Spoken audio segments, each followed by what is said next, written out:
മലയാളത്തിൻ്റെ അമ്മമുഖം മാഞ്ഞുപോയി.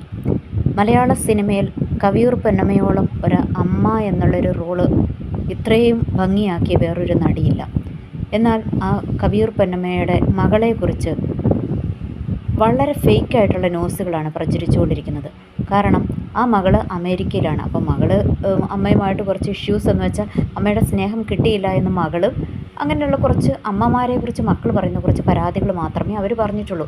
എന്നാൽ അവർ ICUവിലായിരുന്ന സമയത്ത് മകൾ വന്ന് 3 മാസം കൂടെ നിന്ന് അവരെ ശുശ്രൂഷിച്ചിട്ടാണ് ഈ മകൾ അമേരിക്കയിലേക്ക് മടങ്ങിപ്പോയത്. ഇവർ പോയതിന് പുറകെ തന്നെയാണ് മരണം സംഭവിച്ചിരിക്കുന്നത്. അപ്പോൾ ഓർക്കുക, അമേരിക്കയിലേക്ക് പോയി പെട്ടെന്ന് തിരിച്ചു വരിക എന്ന് പറയുന്നത് നടക്കുന്ന കാര്യമൊന്നുമല്ല. അപ്പോൾ അവർക്ക് അതിൻ്റേതായ സാമ്പത്തിക ബാധ്യത, പിന്നെ പെട്ടെന്ന് നമ്മൾക്ക് ഇത് കിട്ടണമെന്നില്ല, ടിക്കറ്റ് കിട്ടണമെന്നില്ല, പിന്നെ ലക്ഷങ്ങളുടെ ചിലവുണ്ട്. ഇതൊക്കെ കൊണ്ടായിരിക്കാം, അല്ലെങ്കിൽ വേറെ എന്തെങ്കിലും ഇഷ്യൂ കൊണ്ടായിരിക്കാം അവർ വരാതിരിക്കുന്നത്. അതിനവരെ ക്രൂശിക്കാതിരിക്കുക.